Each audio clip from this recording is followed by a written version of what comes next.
Saudi আরবের সফল উদ্যোক্তা হিসেবে পরিচয় গড়ে তুলেছেন প্রবাসী বাংলাদেশি তোফায়েল খান। শুরুতে মোটরসাইকেল মেকানিক হিসেবে কর্মজীবন শুরু করলেও এখন নিজ প্রচেষ্টায় একাধিক ব্যবসা প্রতিষ্ঠানের মালিক হয়েছেন তিনি। সেগুলোতেই কাজ করছেন কমপক্ষে ৮০ জন প্রবাসী বাংলাদেশি।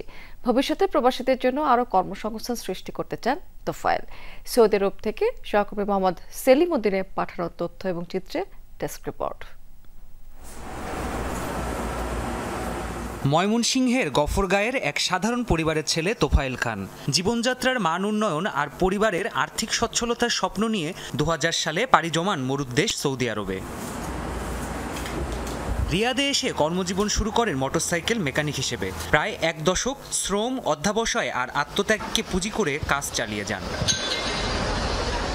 বহু বাধা আসলেও থেমে যাননি তোফায়েল।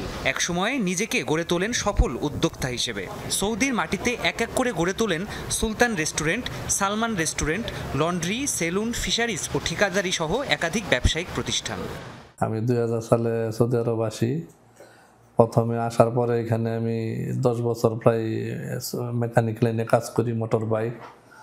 ১০ বছর পরে আমি আমার নিজস্ব কাজে নামি। প্রথম কাজ স্টার্ট করি নিজস্ব কন্ট্রাক্টিং মানে কনস্ট্রাকশন সাইডে।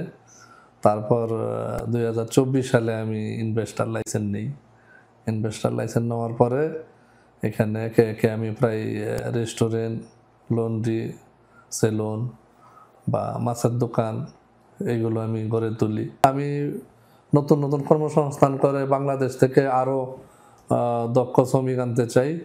সুনামের সাথে ব্যবসা করছেন তোফায়েল, হয়ে উঠেছেন বহু মানুষের আস্থার জায়গা। পাশাপাশি নিজের প্রতিষ্ঠানগুলোতে বাংলাদেশিদের কর্মসংস্থান তৈরির মাধ্যমে অবদান রাখছেন দেশের অর্থনীতিতেও। আমি এই সালমান রেস্টুরেন্টে শুরু থেকেই আছি এবং আলহামদুলিল্লাহ আমাদের মালিক খুবই ভালো মানুষ এবং উনি প্রতি মাসে আমাদেরকে বেতন দিয়ে দিচ্ছে সময় মতো এবং আমরা সেটা ব্যাংকের মাধ্যমে বাংলাদেশে পাঠাইতেছি। এখানে আসার সাথে সাথে আমার ইন্টারভিউ নেওয়া হয়েছে। ইন্টারভিউতে আমি ঠিক, তারপর আমাকে এখানে কাজ দেওয়া হয়েছে। আলহামদুলিল্লাহ আমি ভালো আছি। তো যারা বাংলাদেশ থেকে কাজ শিখে আসবেন, দক্ষ হয়ে আসবেন, তারা অবশ্যই এই দেশে কাজের চিন্তা করতে হবে না, সবাই কাজ পাবে। বর্তমানে তোফায়েল খানের প্রতিষ্ঠানগুলোয় কাজ করছেন কমপক্ষে ৮০ জন প্রবাসী বাংলাদেশি। প্রাণপ্রতিম কুণ্ডু, যমুনা নিউজ।